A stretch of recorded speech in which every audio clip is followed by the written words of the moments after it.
Tata AC வண்டி start ஆகலன்னு சொல்லி customer வண்டியை டோயிங் போட்டு தான் எடுத்து வந்தாங்க. டைமிங் கவர் கழட்டி செக் பண்ணி பார்க்குறப்ப டைமிங் பெல்ட்டில் வர பேரிங் வந்து உடஞ்சி கட்டாக இருந்துச்சு. இதனால் டைமிங் மாதிரி வண்டி ஸ்டார்ட் ஆகலை. நம்ம அதனால் டாட்டா ஒரிஜினல் பெல்ட்டு பேரிங் எல்லாமே செட்டாகவே சேஞ்ச் பண்ணுறோம். லோக்கல் போட்டிங்கன்னா வேகமாகவே தேய்மானம் ஆயிரும். ஒரிஜினல் போட்டிங்கன்னா 1,00,000 வரைக்கும் எந்த கம்ப்ளைண்ட்டும் வராது. அதே மாதிரி எல்லாமே டைமிங் எல்லாம் செட் பண்ணிவிட்டு பெல்ட் எல்லாம் ஃபிட் பண்ணுறோம். இதில் வந்து பேரிங் ஐலரு, டென்ஷனர் எல்லாமே ஃபுல்லாகவே கண்டமாக இருந்துச்சு. அதுபோக டைமிங் பெல்ட் வந்து ஃபுல்லாகவே டேமேஜ் ஆச்சு. கஸ்டமர் சொன்னால் சேஞ்ச் பண்ண சொல்லிட்டாங்க. டாட்டா இண்டிகோவில் ஃபுல்லாக 136 டீத் பல்லு வரும். எல்லாமே காமன் தான்.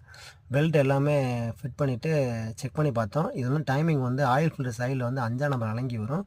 பம்ப் லாக்கு வந்து ஒரு லாக் மாதிரி செஞ்சு வச்சுருந்தோம். அந்த லாக்கு ஃபிட் பண்ணிட்டோம். டைமிங் லாக்கு, கேம் லாக்கு எல்லாமே ஃபிட் பண்ணிவிட்டு டைமிங் பெல்ட்டை ஃபிட் பண்ணுறோம். டைம் பெல்ட்டை ஃபிட் பண்ணிவிட்டு டைமிங் செக் பண்ணி பார்த்தோம். டைம் பெல்ட்டை செக் பண்ணி பார்த்துட்டு வண்டி சேல் பண்ணி பார்த்தோம். ஒரே கிக்கில் ஸ்டார்ட் ஆகிடுச்சு. இந்த வீடியோ பிடிச்சி நம்ம சேனல் லைக் பண்ணி ஃபாலோ பண்ணுங்கள். தேங்க்யூ.